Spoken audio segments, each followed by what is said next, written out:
Bismillahirrahmanirrahim. Assalamualaikum warahmatullahi wabarakatuh.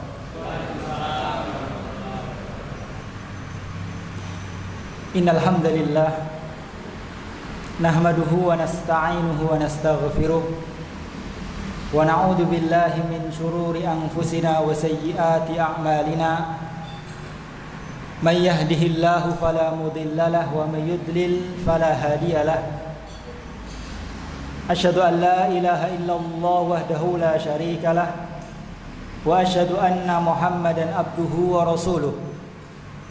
Qala Allah jalla wa ala, ya ayyuhalladzina amanu taqullaha haqqa tuqatih wa la tamutunna illa wa antum muslimun. Wa qala jalla wa ala, ya ayyuhalladzina amanu taqullaha wa qulu qawlan sadida yuslih lakum a'malakum wa yaghfir lakum dunubakum wa man yuti'illaha wa rasulahu faqad faza fawzan 'azima. Wa qala Rasulullah sallallahu alaihi wasallam, fa inna asdaqal hadithi kitabullah wa khairal hadi hadi Muhammadin sallallahu alaihi wasallam wa syarral umuri muhdatsatuha fa inna kulla muhdatsatin bid'ah wa kullu bid'atin dhalalah wa kullu dhalalatin finnar. Amma ba'du, kaum muslimin jamaah kajian Masjid Asy-Syuhada yang pada malam hari yang penuh barakah ini hadir di majelis ilmu, maupun para jamaah yang mengikuti kajian melalui siaran langsung YouTube maupun Facebook, yang semoga senantiasa dimuliakan oleh Allah Subhanahu wa taala. Yang pertama, alhamdulillah kita bersyukur kepada Allah Subhanahu wa taala atas banyaknya limpahan nikmat dan karunia yang telah Allah Subhanahu wa taala anugerahkan kepada kita. Ya, karena banyaknya nikmat yang Allah Subhanahu wa taala berikan kepada kita, ya maka tidak ada satupun di antara kita yang mampu untuk menghitung nikmat yang sudah Allah Subhanahu wa taala berikan kepada kita. Allah Subhanahu wa taala tegaskan, wa in ta'uddu nikmatallahi la tuhsuha. Jika kalian mau menghitung nikmat-nikmat Allah Subhanahu wa taala yang telah Allah karuniakan kepada kalian, maka niscaya ya tidak ada salah satu di antara kalian yang mampu untuk menghitungnya. Karena begitu banyak, begitu besar nikmat dan karunia yang telah Allah Subhanahu wa taala berikan kepada kita. Dan di antara nikmat yang besar, nikmat yang luar biasa yang Allah Subhanahu wa taala karuniakan kepada kita pada saat ini, yang tidak Allah berikan kepada kebanyakan orang, yaitu nikmat bisa hadir di majelis ilmu, nikmat bisa talabul ilmi syar'i, bisa menuntut ilmu agama. Maka ini merupakan nikmat yang begitu besar. Wallahi, ini adalah nikmat yang begitu agung, yang hanya Allah Subhanahu wa taala berikan kepada orang-orang yang Allah cintai saja. Tidak Allah berikan kepada semua manusia. Bagaimana tidak? Ya, Rasulullah sallallahu alaihi wasallam pernah bersabda, ya ini kabar gembira untuk kita semuanya yang sekarang kita hadir di majelis ilmu, yang semangat, yang istiqomah dalam menuntut ilmu agama. Ya, di sana Rasulullah sallallahu alaihi wasallam pernah bersabda, majtama'a qaumun fi baitin min buyutillah yatluna kitaballahi wa yatadarasunahu bainahum illa nazalat alaihimus sakinah wa ghasyiyatuhumur rahmah wa hafathumul malaikah wa dzakarallahu fi man indah. Hadis riwayat Imam Muslim. Kata Rasulullah sallallahu alaihi wasallam, barang siapa yang berkumpul, ya tidaklah sebuah kaum berkumpul di salah satu rumah dari rumah-rumah Allah Subhanahu wa taala. Sekarang kita berkumpul di mana, Pak? Ya, di rumah Allah Subhanahu wa taala, di masjid Allah. Kita tidak kumpul di lapangan, kita tidak berkumpul di pasar, kita tidak berkumpul di tempat tongkrongan.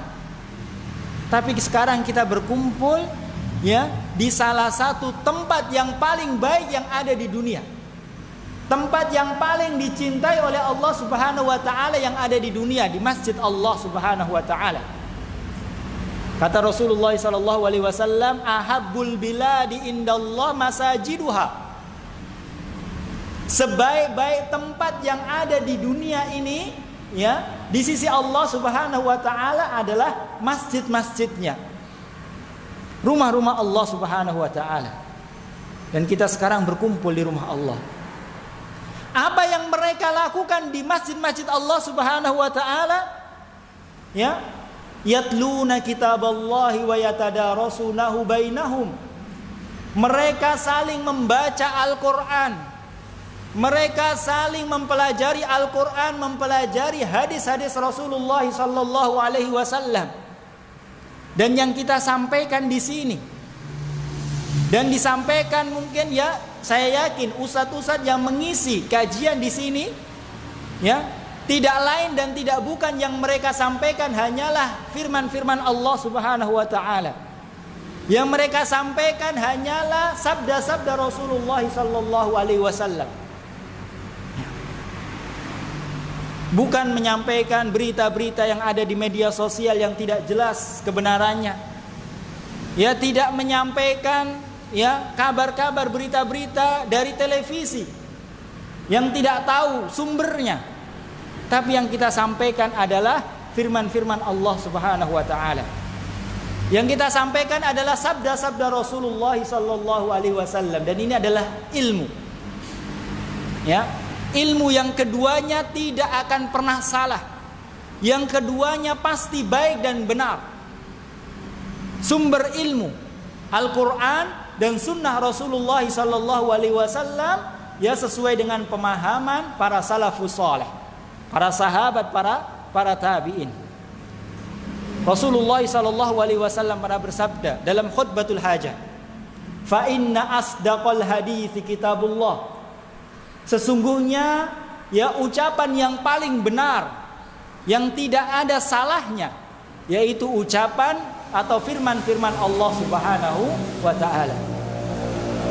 Wa khairul huda hudan Nabi sallallahu alaihi wasallam. Dan sebaik-baik petunjuk adalah petunjuknya Rasulullah sallallahu alaihi wasallam. Ini ilmu. Ilmu dari Al-Qur'an, ilmu dari sunnah Rasulullah sallallahu alaihi wasallam. Jadi yang kita sampaikan di sini, yang kita pelajari di sini adalah Al-Qur'an, sabda-sabda Rasulullah sallallahu alaihi wasallam. Apa kabar gembira dari Rasulullah sallallahu alaihi wasallam? Ada 4 dalam hadis tersebut. Illa nazalat alaihimus sakinah. Akan turun kepada mereka ketenangan. Turun kepada kita ketenangan. Wa ghasyiyatuhumur rahmah. Dan mereka akan diliputi oleh rahmat Allah Subhanahu wa taala. Penuh di sini rahmat Allah. Kebaikan-kebaikan yang banyak dari Allah Subhanahu wa taala. Kebaikan dunia maupun kebaikan akhirat. Kalau kebaikan akhirat jelas. Kebaikan dunia orang yang menuntut ilmu, orang yang menyampaikan ilmu, sibuk dengan ilmu agama, maka di antara kebaikan dunianya Allah akan mudahkan rizkinya. Allah akan mudahkan rizkinya. Dahulu ada seseorang datang kepada Rasulullah, seorang pemuda datang kepada Rasulullah sallallahu alaihi wasallam. Pemuda tersebut mengadukan kepada Rasulullah bahwasanya dia tidak bisa mengikuti majelis ilmu beliau karena beliau sibuk bekerja untuk menghidupi adiknya, sedangkan adiknya sibuk menuntut ilmu agama. Jadi orang tersebut bekerja, hasil kerjanya diberikan untuk menghidupi adiknya, yang adiknya itu menuntut ilmu agama. Maka apa kata Rasulullah? La'allaka turzaku bihi. Wahai pemuda, ketahuilah bahwasannya engkau mendapatkan rizki ya karena engkau berikan ya hartamu itu untuk adikmu yang menuntut ilmu agama. Jadi seorang yang menuntut ilmu agama selain mendapatkan kebaikan-kebaikan akhirat, maka dia akan mendapat dunia. Wa ghasyiyatuhumur rahmah. Yang ketiga, wa hafathumul malaikah. Mereka akan dinaungi oleh para malaikat. Para malaikat akan menjaga, menaungi orang-orang yang senantiasa duduk di majelis ilmu. Ya bahkan ada para malaikat yang tugasnya khusus ya untuk menghadiri majelis-majelis ilmu. Ya. Tugasnya khusus menghadiri majelis-majelis ilmu agama. Mereka datang dengan membawa rahmat dari Allah Subhanahu wa taala. Wa dzakarallahu fi man indah. Dan janji yang keempat dari Rasulullah dari hadis tersebut, dan nama-nama mereka, nama-nama orang-orang yang senantiasa menuntut ilmu agama, namanya akan dibangga-banggakan, disebut-sebut oleh Allah Subhanahu wa taala di hadapan para makhluk yang ada di langit. Masya Allah, Bapak Fulan bin Fulan, Fulan bin Fulan disebut-sebut oleh Allah, dibangga-banggakan oleh Allah, sehingga namanya harum ya di telinga para malaikat, para penduduk langit. Ya, maka ini nikmat yang sangat luar biasa yang Allah Subhanahu wa taala berikan kepada kita. Ya. Duduk di majelis ilmu. Ya, mendengarkan Al-Qur'an, mendengarkan hadis, mempelajari. Dan majelis ilmu disifati oleh Rasulullah SAW dengan taman-taman surga dunia. Ya, taman-taman surga. Kata Rasulullah SAW, "Idza marartum bi riyadil jannah farta'u." Kata Rasulullah, jika kalian melewati taman-taman surga, maka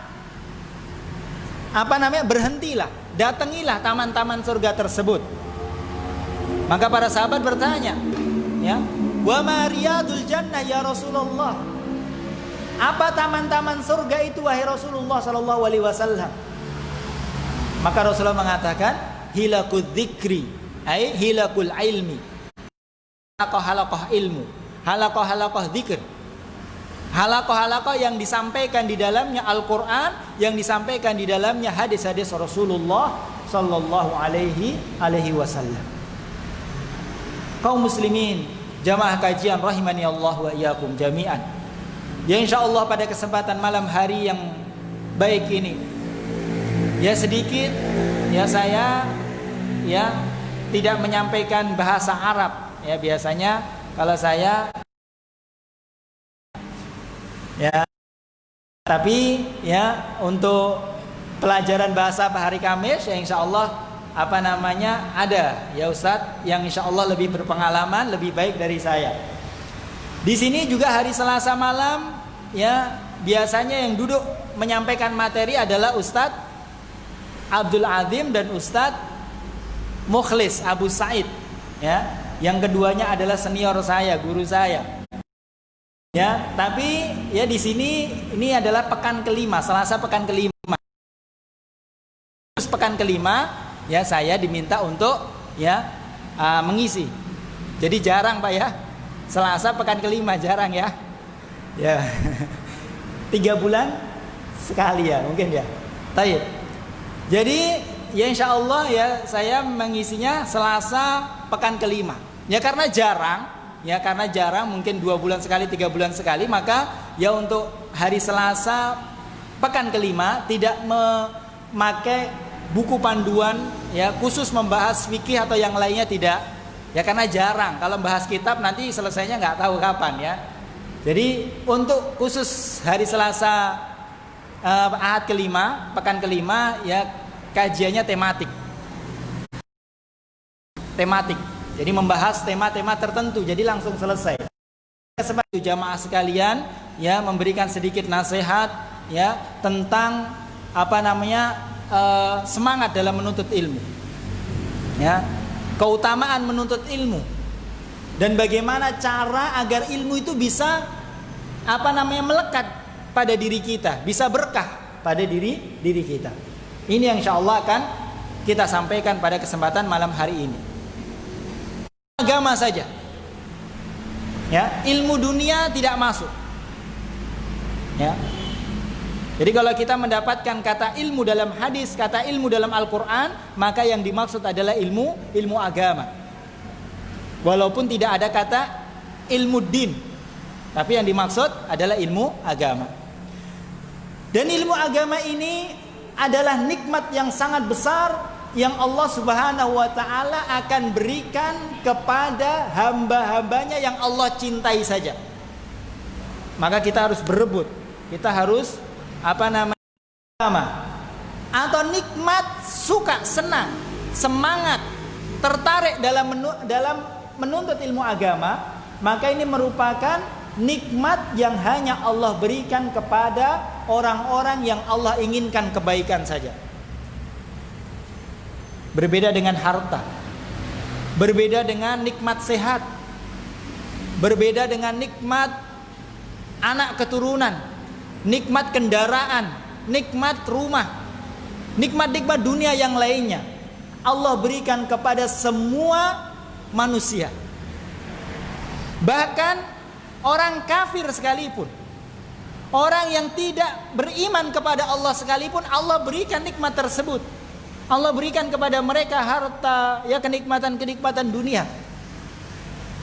Ya, karena memang ya kenikmatan dunia ini tidak menjamin bahwasanya Allah mencintai orang tersebut. Tapi kalau orang diberikan oleh Allah nikmat ilmu agama, senang untuk menuntut ilmu agama, maka ini pertanda bahwasanya orang tersebut ya dikehendaki kebaikan oleh Allah, dicintai oleh Allah Subhanahu wa taala. Dalam sebuah hadis ya riwayat Imam Bukhari dan Muslim, Rasulullah sallallahu alaihi wasallam bersabda, "Man yuridillahu bihi khairan yufaqihu fiddin." Man yuridillahu bihi khairan yufaqihu fiddin. Barang siapa yang Allah Subhanahu wa taala inginkan kebaikan pada dirinya, Allah menginginkan orang tersebut itu baik, maka pasti Allah akan pahamkan dia dengan ilmu agama. Allah akan tumbuhkan rasa cinta di dalam hatinya untuk menuntut ilmu agama. Karena ilmu agama satu-satunya jalan untuk menjadi orang yang baik di sisi Allah. Ya. Oleh karenanya dalam sebuah ayat Allah Subhanahu wa taala berfirman, "Innama yakhsyallaha min ibadihil ulama." Orang-orang yang takut kepada Allah itu adalah orang-orang yang berilmu agama. Semakin dia berilmu agama, maka ilmu agama akan membuat dia semakin takut kepada Allah.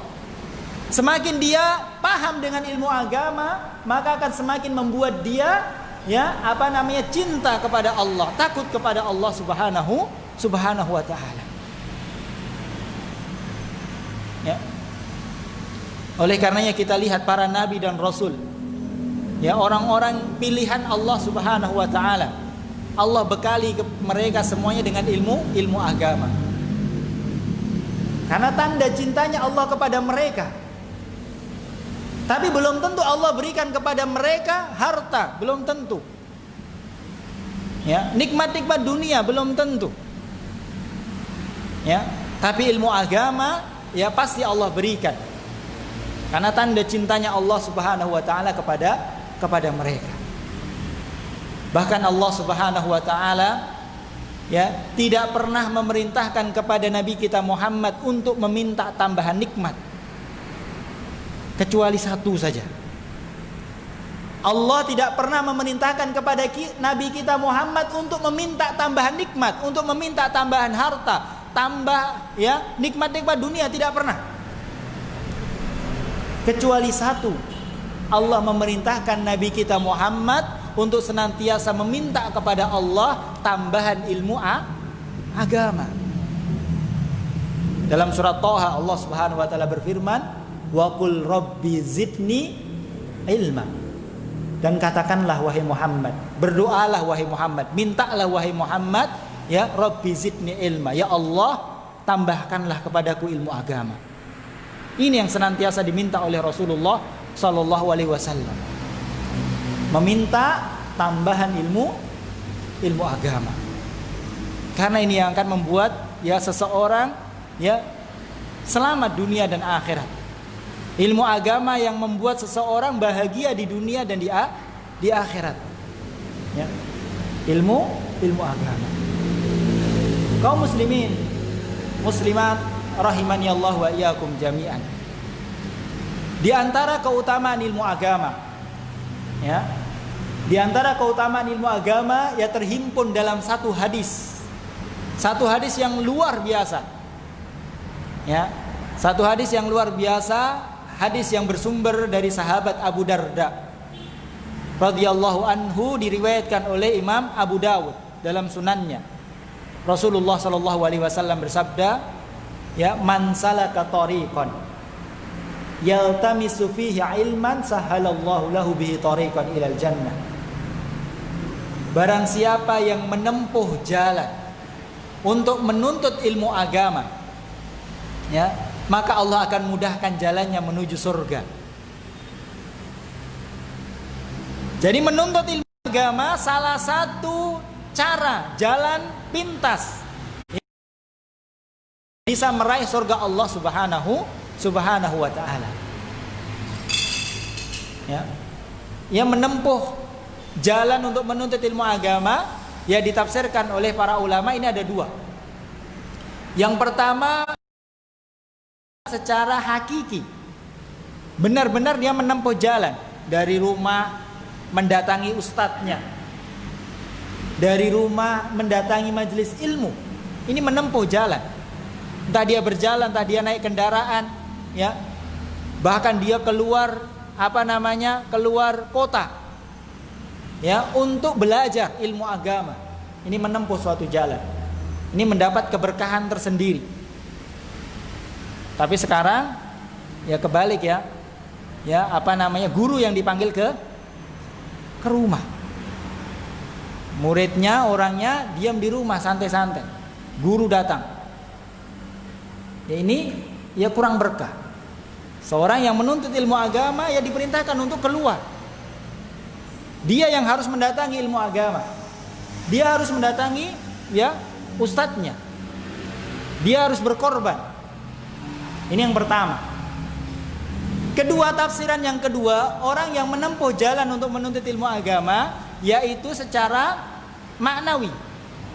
Jadi dia hakikatnya tidak keluar rumah, dia hanya di dalam rumah saja. Bahkan mungkin duduk, berbaring di kamar. Tapi dia bisa mendapatkan keutamaan itu. Bagaimana caranya? Ya, walaupun dia duduk, walaupun dia berbaring, dia sambil membaca. Yang dia baca adalah ilmu. Dia mendengarkan ceramah, ya. Dia mendengarkan melihat dan mendengarkan, menyimak ceramah-ceramah. Ya, menghafal, membaca Al-Qur'an, melihat artinya, melihat tafsirnya. Ini juga dikatakan oleh para ulama ya menempuh suatu jalan untuk menuntut ilmu agama. Ya. Ya. Kemudian kelanjutan dalam hadis tersebut, wa innal malaikah la tadau ajnihataha ridwan li talibil ilmi. Dan sesungguhnya para malaikat ya mereka mengepakkan sayapnya ya untuk para penuntut ilmu, karena para malaikat senang dengan para penuntut ilmu. Para malaikat ya ridho, senang dengan para penuntut ilmu. Wa innal alima la yastaghfiru lahu man fis samai wa man fil ard hatta al hitana fil ma wa hatta namlata fi hujriha. Kata Rasulullah, orang-orang yang berilmu agama, ya, orang-orang yang berilmu agama maka akan dimintakan ampun, ya, oleh para makhluk yang ada di langit dan makhluk yang ada di bumi. Bahkan ikan-ikan yang ada di lautan, semut-semut yang ada di dalam sarang-sarang, mereka semuanya berdoa kepada Allah agar mengampuni dosa-dosa orang-orang yang berilmu agama. Ini luar biasa. Ya. Bahkan Ibnu Qayyim pernah mengatakan, ya, seandainya tidak ada keutamaan menuntut ilmu agama kecuali hadis ini, maka cukuplah hadis ini untuk bisa membuat kita semangat, ya, untuk bisa menunjukkan bahwasanya menuntut ilmu agama itu adalah sesuatu yang mulia.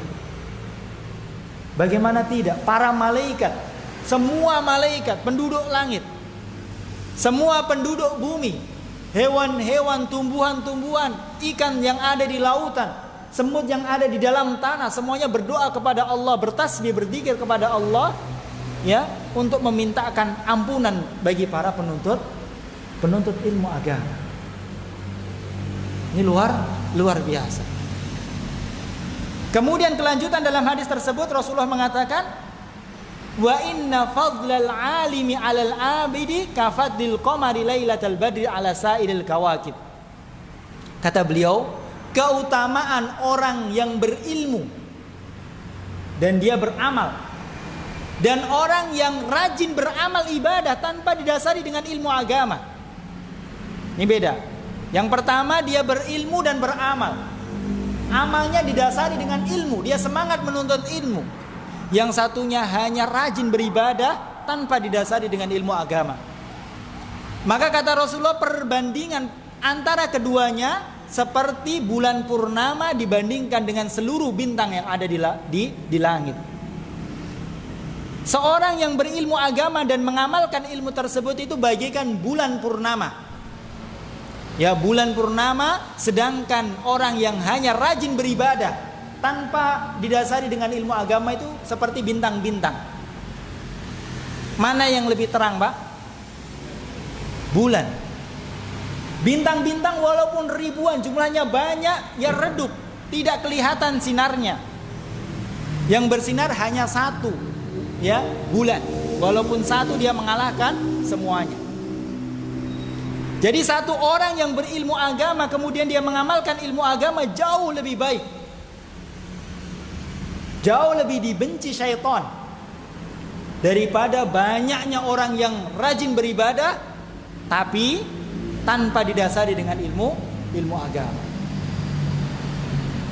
Oleh karena dahulu para sahabat mengatakan, ya, antum fi zamanin al ilmu al amalu khairun minal ilm, wa sayati zamanun al ilmu khairun minal amal. Ya, mereka mengatakan dahulu zamannya para sahabat, ya, amalan itu lebih diprioritaskan daripada ilmu.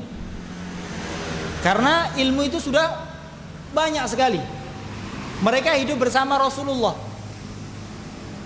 Tapi kata para sahabat, nanti akan datang waktu, ya, zaman yang mana pada zaman tersebut ilmu itu jauh lebih diutamakan daripada amal. Ya, sehingga dengan ilmu agama, ya, dia tahu mana amalan-amalan yang sesuai dengan Al-Quran dan Sunnah, dan mana amalan-amalan yang tidak sesuai dengan Al-Quran dan Sunnah. Betapa banyak sekarang, ya, orang beramal, beribadah, berinovasi dalam ibadah, melakukan ibadah yang tidak ada tuntunannya dari Rasulullah SAW, tidak ada dalam Al-Quran, tidak ada dalam hadis-hadis Rasulullah SAW, pun juga tidak dilakukan oleh para sahabat. Ya, maka pada zaman sekarang ilmu jauh lebih diutamakan. Ya, maka kita harus semangat dalam menuntut ilmu agama, Al-Quran dan sunnah Rasulullah SAW. Kemudian kelanjutan dalam hadis tersebut Rasulullah mengatakan, wa innal ulama'a hum warasatul anbiya wa innal anbiya lam yuwarrithu dinaran wala dirhaman wa innama warrathul ilma faman akhadahu akhadha bihaddin wafirin. Sesungguhnya para ulama, orang-orang yang menuntut ilmu agama, memiliki ilmu agama, mereka adalah pewaris para nabi. Kita tahu pewaris Pewaris itu adalah orang yang paling dekat, ya, orang yang mewarisi, ya, orang yang paling dekat. Jadi para ulama itu adalah orang yang paling dekat dengan para nabi dan rasul. Dan barang siapa yang mengambil ilmu agama dari Nabi SAW, maka dia telah mendapatkan bagian warisan yang banyak. Tapi Rasulullah SAW, para nabi, ya, tidak mewarisi harta, tidak mewarisi dinar maupun dirham, tetapi yang mereka warisi yaitu ilmu agama. Ya. Semuanya boleh mengambil. Semuanya boleh mengambil. Sebanyak apapun kita ambil, sebanyak apapun orang mengambil, tidak akan habis ilmu agama. Ini luar biasa. Kaum muslimin, a'azani Allah wa iyyakum jami'an. Ya, seorang yang berilmu agama dengan seorang yang beriman, dengan seorang yang beriman kemudian dia berilmu agama, dengan orang yang beriman tapi tidak berilmu agama. Dia seorang muslim, seorang mukmin, tapi tidak mau menuntut ilmu agama. Ya, maka perbandingan, perbedaan di antara keduanya sangat jauh di sisi Allah Subhanahu wa taala. Allah Subhanahu wa taala telah menegaskan, ya, dalam surat Az-Zumar ayat yang ke-9 Allah berfirman, Qul hal yastawil ladina ya'lamuna wal ladina la ya'lamun. Katakanlah, apakah sama orang-orang yang berilmu dengan orang-orang yang tidak berilmu? Tidak sama. Dalam surat Al-Mujadilah Allah berfirman, yarfa'illahu alladina amanu minkum wal ladina utul ilma darajat. Allah akan mengangkat derajat orang-orang yang beriman di antara kalian dan orang-orang yang berilmu. Beriman dan berilmu akan diangkat derajatnya di sisi Allah. Salah seorang sahabat, Abdullah ibnu Abbas, ya, ahli tafsirnya para sahabat, ya, beliau mengatakan dalam menafsirkan ayat tersebut, ya, dalam menafsirkan ayat tersebut, maka beliau mengatakan, al-alimu a'la darajatan minal mu'mini bimi'ati darajah. Seorang mukmin yang berilmu derajatnya itu 100 derajat lebih tinggi. 100 derajat lebih tinggi dibandingkan orang yang beriman tanpa ilmu. Jadi perbedaannya 100 tingkatan, 100 derajat. Kemudian kata beliau, wal masafatu baina darajataini mi'atu sanah. Perbedaannya 100 tingkatan. Antara satu tingkatan dengan tingkatan atasnya jaraknya itu 100 tahun perjalanan. 100 tahun perjalanan. Ini baru satu tingkatan ke tingkatan yang kedua. Ini 100 tahun perjalanan. Jadi beda jauh antara orang yang beriman tapi dia tidak berilmu agama dengan orang yang berilman dan dia berilmu agama. Ini sekali lagi keutamaan ilmu agama, ya, ini adalah keutamaan yang sangat agung. Ya. Ya. Bahkan, ya, ilmu agama, ya, ini jauh lebih kita butuhkan.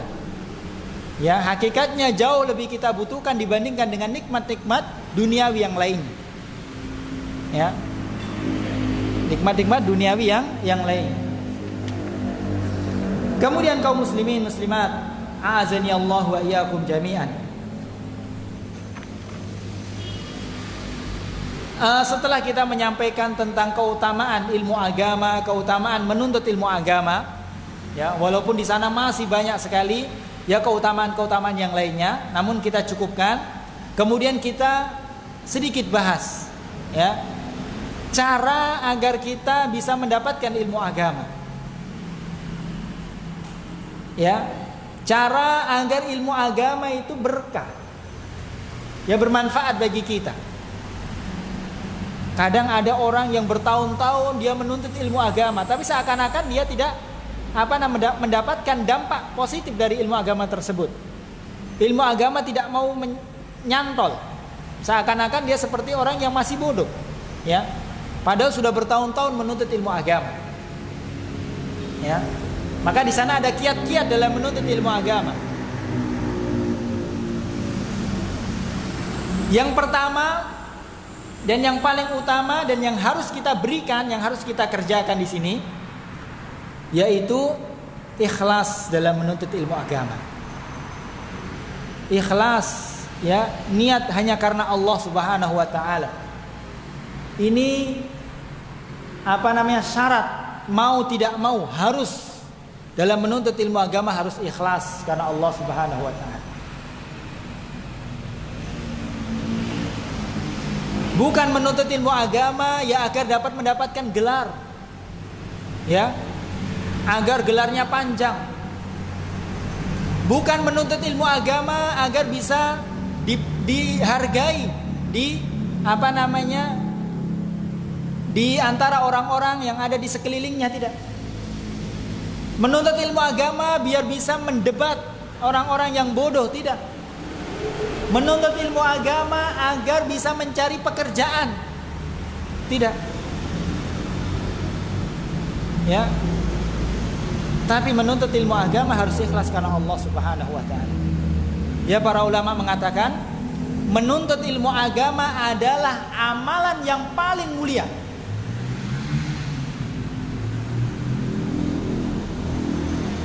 Akan tetapi, ya, amalan yang paling mulia ini akan menjadi amalan yang paling buruk, amalan yang paling jelek kalau salah niatnya. Jadi amalan yang paling baik bisa menjadi amalan yang paling buruk kalau salah niatnya. Bahkan ancamannya luar biasa dari Rasulullah sallallahu alaihi wasallam. Kata Rasulullah sallallahu alaihi wasallam, ya, dalam hadis yang sahih riwayat Abu Dawud, beliau bersabda, man ta'allama ilman mimma yubtagha bihi wajhullah la yata'allamuhu illa liyusiba aradan min aradid dunya lam yarih rihal jannah. Kata beliau, barang siapa yang menuntut ilmu agama, mempelajari ilmu agama, yang seharusnya ilmu agama itu dia pelajari karena Allah Subhanahu wa taala, tapi ternyata dia mempelajari ilmu agama tersebut karena ingin mendapatkan nikmat dari nikmat-nikmat dunia, ingin mendapatkan bagian dunia. Maka kata Rasulullah, lam yarih rihal jannah, maka dia tidak akan mencium baunya surga. Maka ini luar biasa, ya. Ini yang kemudian dalam ancaman yang lain, ya, ancaman yang lain, ya, seorang, ya, dalam sebuah hadis, orang yang pertama kali diseret oleh Allah Subhanahu wa taala ke dalam neraka. 3 golongan, 3 orang yang pertama kali dimasukkan oleh Allah ke dalam api neraka. Yaitu ketiga-tiganya ini mengamalkan amalan yang paling baik dalam Islam, amalan yang paling besar dalam Islam. Yang pertama, dia sedekah, banyak sedekah, ya, sedekah, ya, untuk masjid, untuk anak yatim, untuk orang yang membutuhkan. Yang kedua, yaitu seorang yang dia mempelajari Al-Quran, mengajarkan Al-Quran, mempelajari ilmu agama, mengajarkan ilmu agama.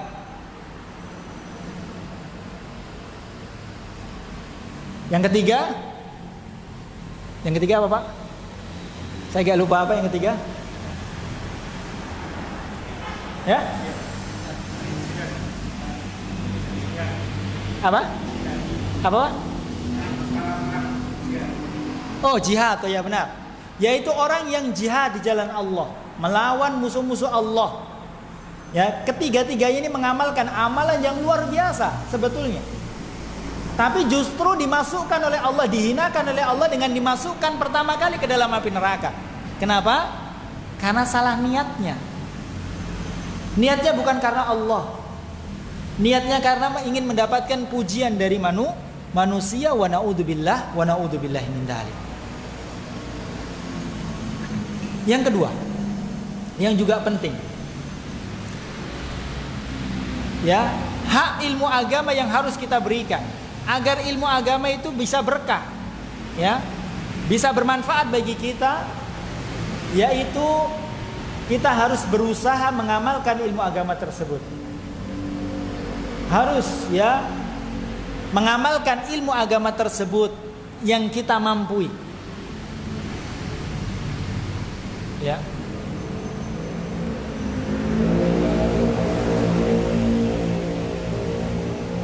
Ya karena intinya, ya, intinya menuntut ilmu agama itu bukan menuntut ilmu agamanya, tapi intinya yaitu agar kita bisa beramal soleh, amal yang menjadi tujuan akhir, ya.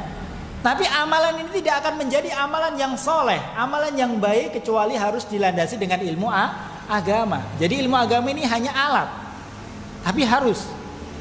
Nanti setelah mendapatkan ilmu agama harus ada tujuan akhirnya, yaitu amalan. Makanya di dalam banyak ayat Allah menjanjikan surga bagi orang-orang yang beramal, bukan orang-orang yang berilmu. Ya. Jadi, ya, apa, watilkal jannatul lati uristumuha bima kuntum ta'malun. Dan itulah surga yang kami wariskan kepada kalian karena amalan-amalan kalian. Bima kuntum ta'malun, bukan bima kuntum ta'lamun. Ya, karena amalan-amalan kalian, bukan karena ilmu-ilmu kalian, bukan. Tapi karena amal.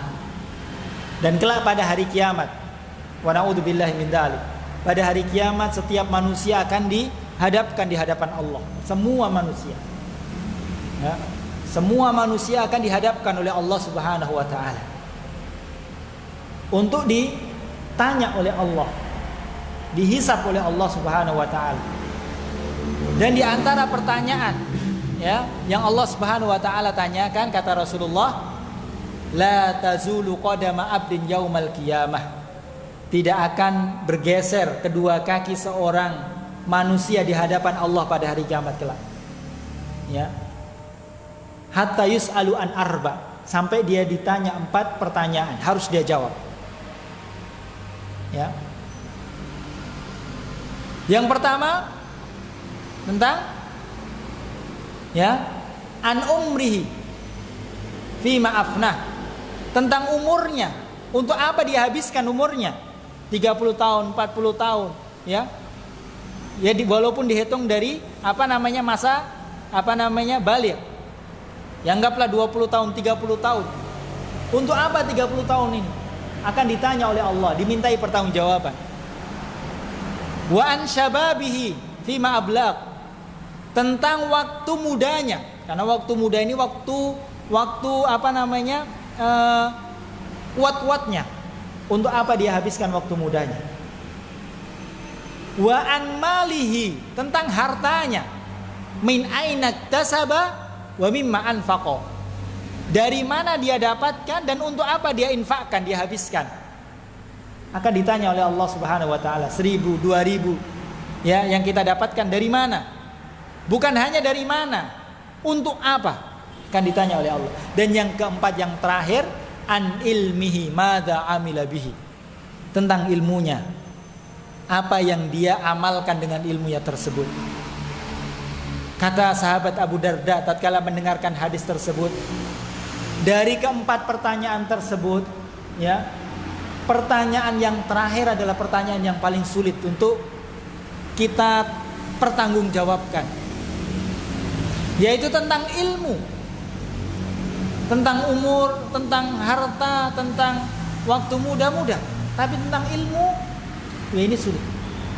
Kita tahu hukum ini tidak boleh, kita tahu hukum ini, ya, wajib sunnah, apakah kita kerjakan? Hukum ini dilarang dalam Islam, apa sudah kita tinggalkan? Dan seterusnya, ya.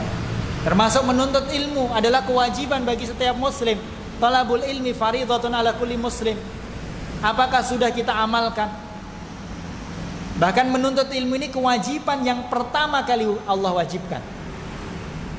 Sebelum Allah mewajibkan semua kewajiban, yang pertama kali adalah ilmu agama. Sebelum Allah mewajibkan sholat sekalipun, sebelum Allah mewajibkan, memerintahkan seseorang untuk mendirikan sholat, sebelumnya Allah perintahkan dia untuk berilmu agama, khususnya untuk masalah sholat. Bahkan sebelum kita bersyahadat sekalipun, kita diperintahkan untuk berilmu terlebih dahulu tentang makna syahadat, sehingga syahadat kita tidak hanya dalam lisan. Makanya Allah mengatakan, fa'lam annahu la ilaha illallah. Fa'lam, maka ilmuilah, ketahuilah bahwasanya tiada Tuhan yang berhak disembah kecuali Allah. Di situ ada kalimat syahadat, ada kalimat tauhid. Namun sebelumnya Allah memerintahkan kita untuk berilmu terlebih dahulu. Sudah Mas? Baik. Ya, karena ya waktunya sudah waktunya sudah habis, dan sebetulnya masih banyak lagi ya hak-hak ilmu yang harus kita tunaikan. Ya, namun kita cukupkan. Ya, kita memohon kepada Allah Subhanahu wa taala. Kita berdoa kepada Allah setelah kita berusaha menuntut ilmu agama. Kita berdoa kepada Allah agar Allah memberikan kepada kita ilmu yang bermanfaat. Ya, ilmu yang bisa kita amalkan. Ya, Allah memberikan kepada kita kekuatan, taufik dan hidayahnya sehingga kita bisa mengamalkan ilmu yang Allah Subhanahu wa taala berikan kepada kita. Dan semoga Allah Subhanahu wa taala menjauhkan kita dari ilmu-ilmu yang tidak bermanfaat.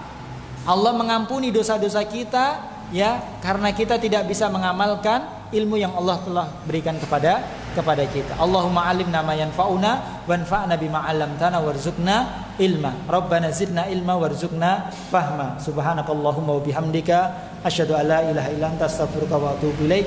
Wassalamualaikum warahmatullahi wabarakatuh.